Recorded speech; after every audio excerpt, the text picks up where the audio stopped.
Welcome back, guys. Welcome back. Welcome back. Welcome back. I must apologize to you for that break in transmission. This time it was no fault of Flo. This time it was my laptop. For those of you who know me well and know my situation, I'm using a poor quality laptop to do high quality work. But it is what it is, right? But every once in a while it crashes. And so that's what happens. Just know my laptop crashed. Yeah, but I am back, to God be the glory. So, as I will continue with the news, thank you for staying tuned. Yeah, and this, guys, is why it's important for you to subscribe, because you see what happened. I sent out the link this morning, but I can't send it out again. And so, if you were not subscribed, you will not know that I'm live and to be back on to watch the program. Yeah, thank you for my subscribers. Absolutely. So, I was giving you the story, guys, about the Devon House saga with regard to people not adhering to the disaster risk management orders, right? And they're not the only ones, right? But the story is about them. As an example, the minister is making an example of, right, Devon House. So to continue with the news, meanwhile, in a response to the incident posted on Twitter, Mayor Williams clarified that his municipality has not given permission for any events to be held since March. So remember that the entertainment sector is closed, period. So whether before or after, you should not be having these kind of events in the first place because the entertainment business is closed, right? So Mayor Williams has clarified that the municipality has not given permission for any entity at all to be holding any kind of event. Not since March. Quote, we have not issued any permits since March 2020. We also monitor events that we issue permits to. The monitoring of noise is not the remit of the local authority. There are over 300 places across the city with annual permits application for amusement licenses. While some may be more familiar to some persons, that is not the case for all. Minister Mackenzie also issued a warning to gaming arcades and other places of entertainment that have been advertising their reopening, especially some in Portmore. St. Catherine.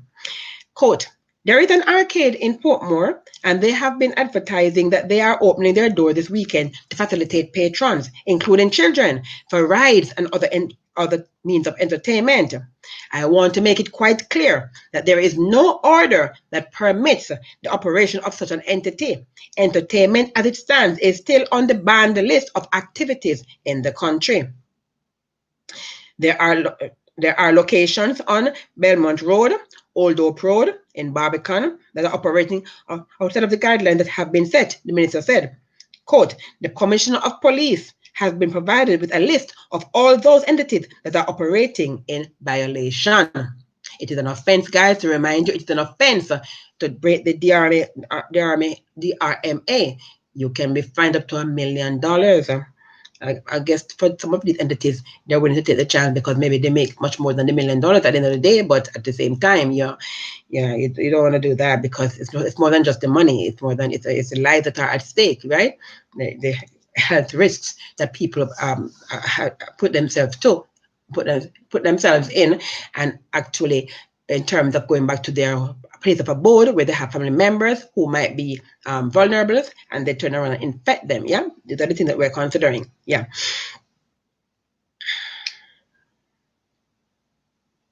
Meanwhile, so I'm going to now segue into, because the story does not finish, the Honorable Edmund Bartlett got himself into it too, because Devon House is a tourist attraction. So the front page, let me show you the front page of the Gleaner. Don't look at the headline yet. I'm going to come back to that main headline, but just look at that second story. The second story on the left, you see that second story, right? That's the one I'm going to continue giving you at this point in time. That says Devon House lockdown might not be for long. This is according to Minister Edmund Bartlett. So let me give that story now. It says, Tourism Minister Edmund Bartlett has hinted that the lockdown of Devon House amid reports of breaches of coronavirus legislation might not be protracted. Protracted means not for very long, right? The government will today hold talks with the management of the Devon House Development Complex today, right? After a shutdown of one of Kingston's most popular parks and breaches of the Disaster Risk Management Act, which has banned the hosting of parties and imposed strict social distancing protocols. The announcement was made on Sunday, yesterday, by Desmond McKenzie after social media videos went viral of parties reportedly being held there for weeks. The Devon House Development Company, which manages the park, falls within the purview of the tourism ministry. Bartlett said the idea is to iron out protocols that must be adhered to in order to prevent the spread of COVID-19, explaining that the government wasn't eyeing a shutdown per se. There is a discussion that the Minister of Local Government and Community Development, Desmond McKenzie, is having with the managers. He said it yesterday, which is today, right? Monday. The problem came from a dance night activity that took place there that went viral. Bartlett added, we'll be examining the whole thing, and the minister and I spoke, and he has called for a meeting for us to look at how the way forward can be structured and ensure that all the persons operating within Devon House are compliant with protocols. Insisting that uptown and downtown would play by the same rules, McKenzie warned on the weekend that party promoters would be held accountable. He said the evidence of breaches was clear. Quote, this is a breach of the ban on gatherings at places of amusement, as well as a breach of the nightly curfew hours. Even more disturbing is the fact that this event was promoted and had been attended by a large number of people every Friday for a protracted period. I am surprised that the management of Devon House is permitting this event to happen, and I'm insisting on a formal explanation within 48 hours, which means that by tomorrow you should get one, yeah? Janet Taylor, executive director of the Devon House Development Company, declined comment, but Carol Webster, operator of Devon House Ice Cream, was wary of the impact of a prolonged shutdown. Quote, it would be very unfortunate to have another lockdown in the middle of summer when we are trying to get off our feet. It would be tragic and would have a domino effect on 7 other ice cream stores supplied by Devon House. And on Twitter, on Instagram, after the minister made his announcement, Devon House Ice Cream posted an Instagram message informing clients or their customers that the Devon House Ice Cream at that location and all other outlets remains open to the public. Yeah.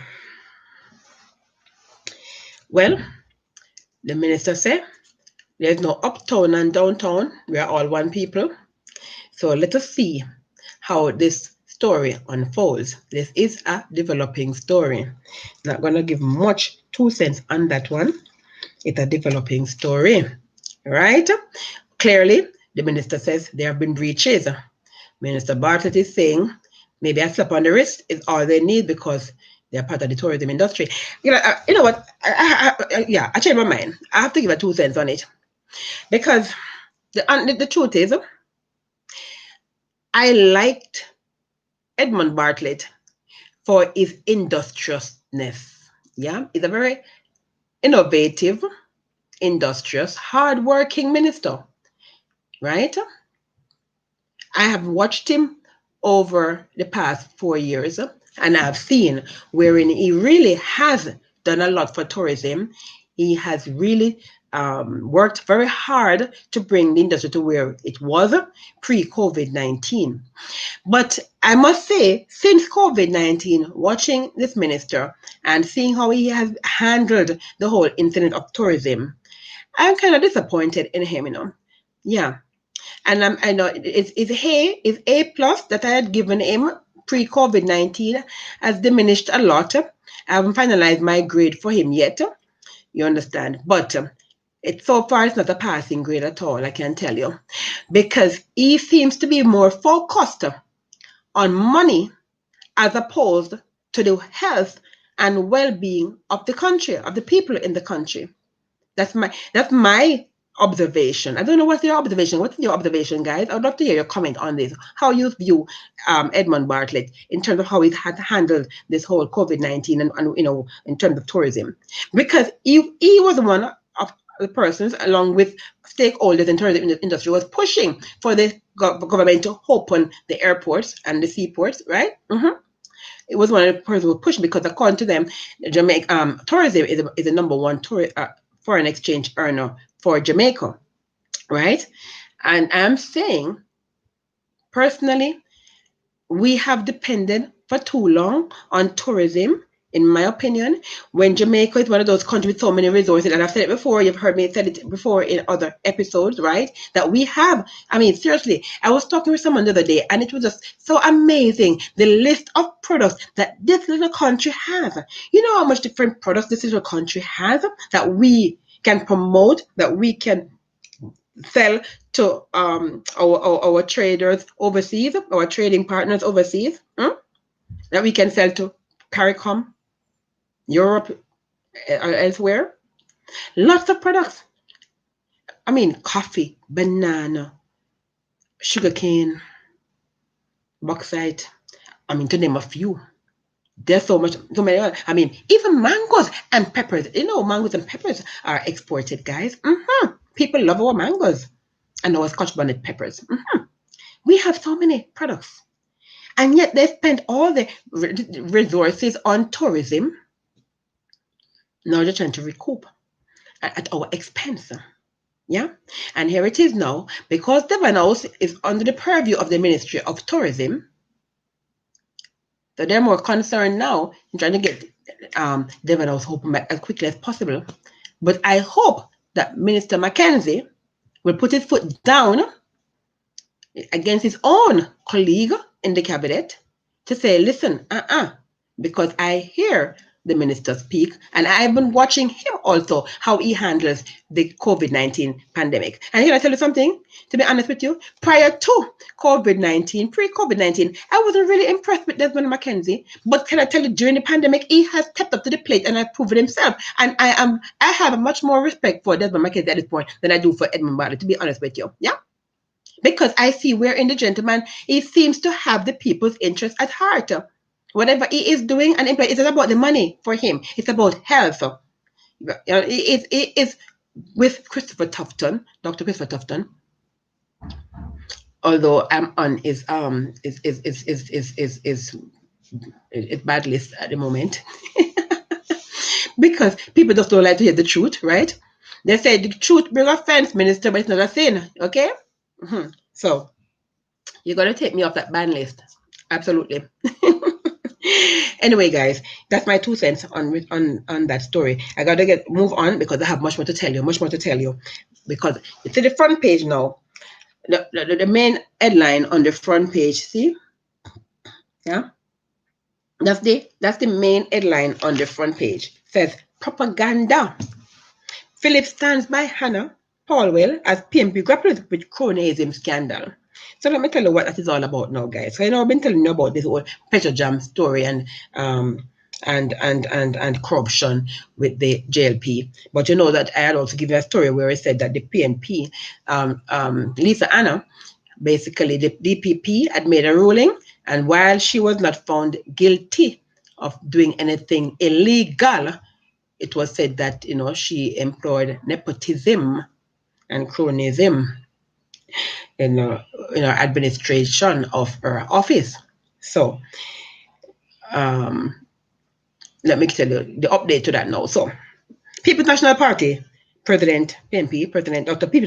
Peter Phillips says his full throat defense of senior opposition legislators Lisa Anna and Philip Paulwell does not mirror Prime Minister Andrew Holness's position on Dr.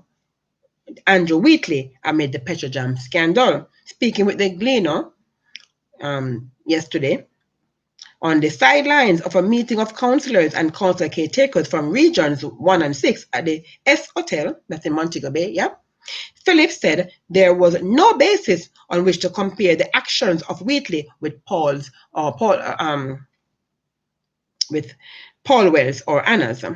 Quote, absolutely not. Absolutely not. My defense of Paulwell and Anna is in no way, shape, or form a reflection of what the government has done based on the report of the OCG, that's Office of the Contractor General, right? There is nothing for her to answer to in that regard, Phillips said. Lisa Anna, a legislator and chief opposition spokesperson for an imminent election campaign, narrowly escaped criminal charges but has been scolded for nepotism and cronyism over the award of contracts valued at approximately $3 million over a period.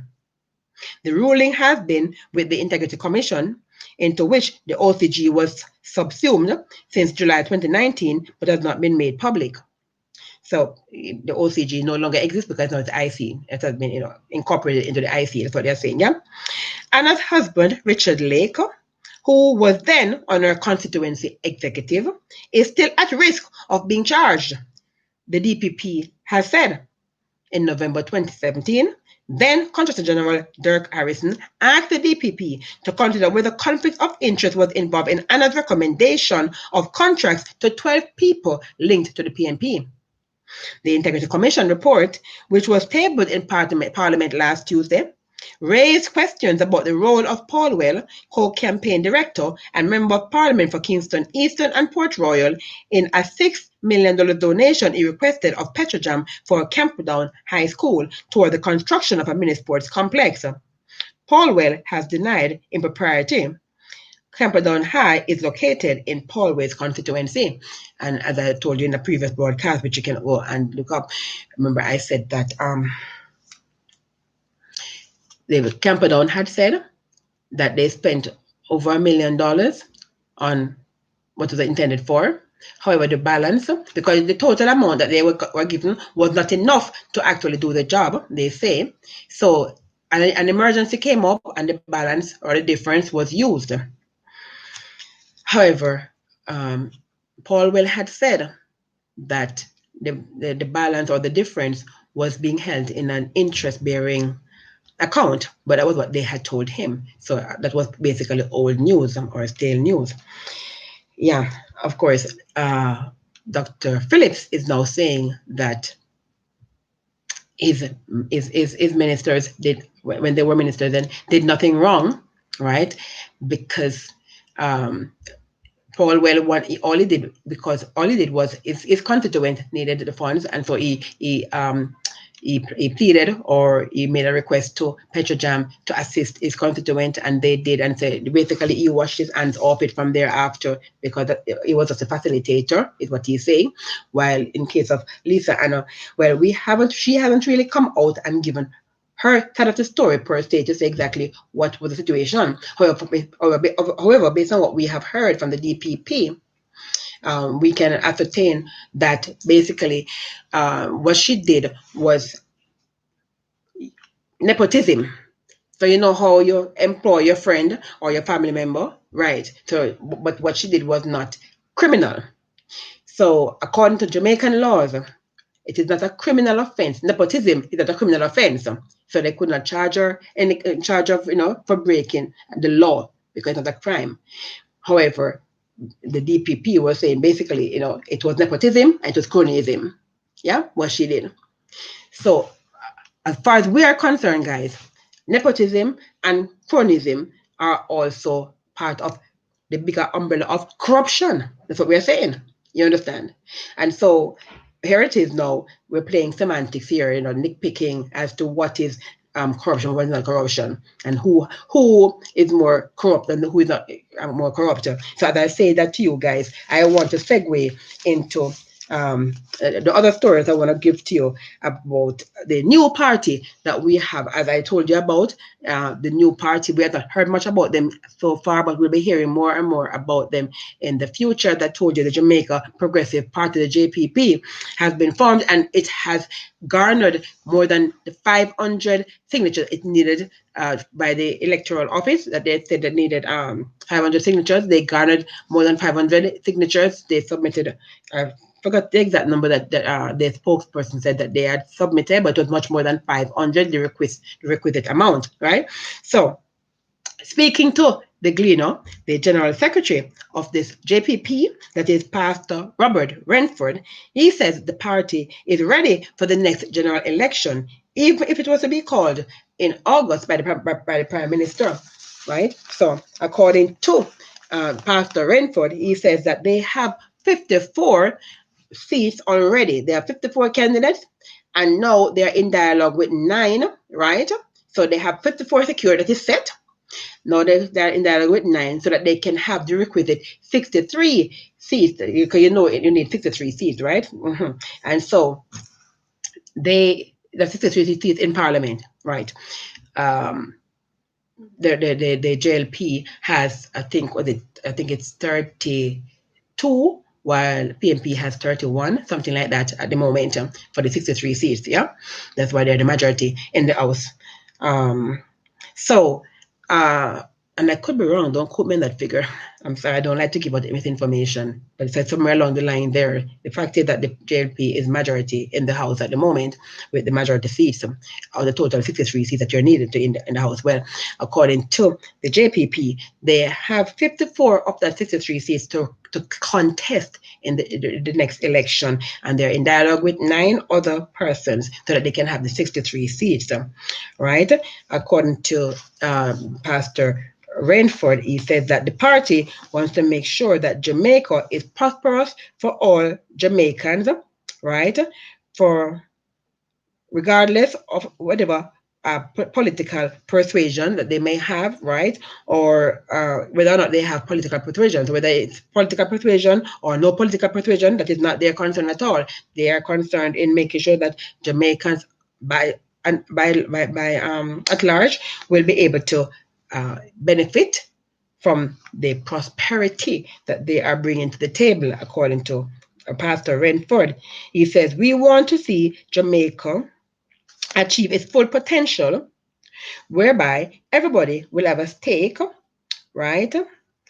And it's not just for some person, but it will be for all persons. That's what he told the Gleaner.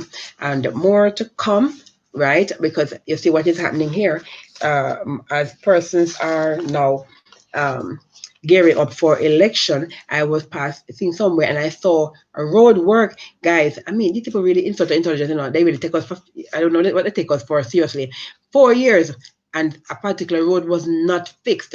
And it took them 4 years, because we're going into election year, that you find now that the road is being fixed. So guess what, guys? I'll say it to you.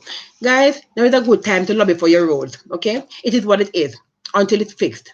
So since it is that you're fixing roads because of election coming up, lobby for your roads to be fixed. It's a good time to lobby for your roads to be fixed. People want votes, so let them fix the roads. Yeah, good time to fix the roads. Yeah.